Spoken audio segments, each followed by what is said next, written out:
எல்லாருக்கும் வணக்கம். ஐஎஃப்என் தமிழ் மூலமாக நான் எல்லாரையும் உங்களை சந்திக்கிறதுல ரொம்பவே சந்தோஷப்படுறேன். புதுசாக நீங்கள் ரெசிபி கற்றுக்கணும்னு நினச்சிங்கன்னா நீங்கள் உடனே என்ன பண்ணணும்னு நினைக்கிறீங்க, நோட்டிஃபிகேஷனுக்கு போய் பெல் ஐக்கானை கிளிக் பண்ணணும். அப்போ நீங்கள் எல்லாமே புதுசாக கற்றுக்கலாம்.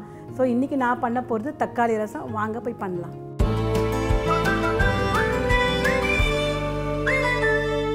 ஸோ இப்போ அடுப்பை பற்ற வச்சுக்கலாம். கொஞ்சோண்டு நெய்யில் தக்காளி வறுத்துட்டோன்னா ரொம்ப வாசனையாக இருக்கும் ரசம்.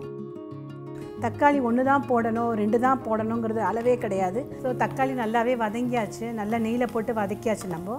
ஸோ இப்போ என்ன பண்ணணும், புளி தண்ணியை விட்டுடணும் 1 கப்பு. அண்ட் 1 ஜாடி ஃபுல்லாக தண்ணி விட்டுடணும். இப்போ அடுத்து நம்ம போட வேண்டியது ரசம் பவுடர். ரொம்ப காரமாக வேணும்னா எல்லாம் போடுங்க, இல்லை மிதமான மீடியமாக இருக்கணும்னா கொஞ்சமாக போட்டால் போகிறோம். இது நிச்சயமாக 15 நிமிஷம் நல்லா கொதிக்கணும். அப்போ தான் ரசம் ரொம்பவே நல்லாயிருக்கும். இப்போ நம்ம தேவையான அளவு உப்பை போட்டுடலாம். எல்லாத்துக்குமா சேர்த்து, பருப்புக்கு எல்லாத்துக்குமா சேர்த்து. கலருக்காக மஞ்சப்பொடி ரொம்பவே உடம்புக்கு நல்லது. ஸோ மஞ்சப்பொடியும் போட்டுடலாம். நல்லா கொதிக்கணும், 15 நிமிஷம் நல்லா கொதிக்கணும். ஸோ ரசம் நல்லா கொதிச்சாச்சு, 10 நிமிஷத்துக்கு மேலே நல்லா கொதிச்சாச்சு. ஸோ நாம் இப்போ துவரம்பருப்பை ஊற வச்சு வச்சுருக்கோம் ஆல்ரெடி 1 கப்பு. ஸோ அதை இதோட இப்போது போட போகிறோம். இப்போது கொஞ்சம் தண்ணி விடணும், ஏன்னா இது நம்ம ரசம் இல்லையா.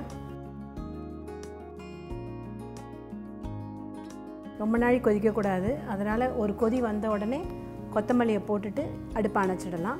அதுக்கப்புறமா நம்ம தாளித்து கொட்டி எல்லாம் பண்ணணும் அதுக்கு. ஸோ 1 நிமிஷத்தில் கொதிச்சுடுன்னு நினைக்கிறேன். ஸோ எல்லா பக்கமும் கொதி வர ஆரம்பித்தாச்சு. இப்போ நம்ம இதுக்கு தாளித்து கொட்ட போகிறோம். எண்ணெயும் விடலாம், நெய்யும் விடலாம், எதை வேணாலும் விடலாம். ஸோ முதல்ல போட வேண்டியது கடுகு. கடுகு எதுக்காக போடணும்னா கண்ணுக்கு ரொம்பவே நல்லது. ஸோ ஜீரகம் நான் உங்களுக்கு எப்போவுமே சொல்லியிருக்கேன், ஜீரகம் ரொம்பவே உடம்புக்கு நல்லது. ஸோ எல்லா ஜீரகமுமே போட்டுடலாம். பெருங்காயத்தை நான் கரைச்சி வச்சுருக்கேன், அதனால் இதில் போடக்கூடாது, ஏன்னா இது இதாகிடும். அதனால் நான் ரசத்து மேலேயே விட்டுடுறேன் அழகாக. ஸோ கடுகு வெடிச்சாச்சு. நான் சொன்னபடி கருவேப்பிலை, கொத்தமல்லி எல்லாமே எல்லாத்துலேயும் போட்டால் ரொம்ப நல்லது. போட்டாச்சு, அடுப்பை அணைச்சிடலாம். கமகமன்னு தக்காளி ரசம் ரெடி ஆயாச்சு.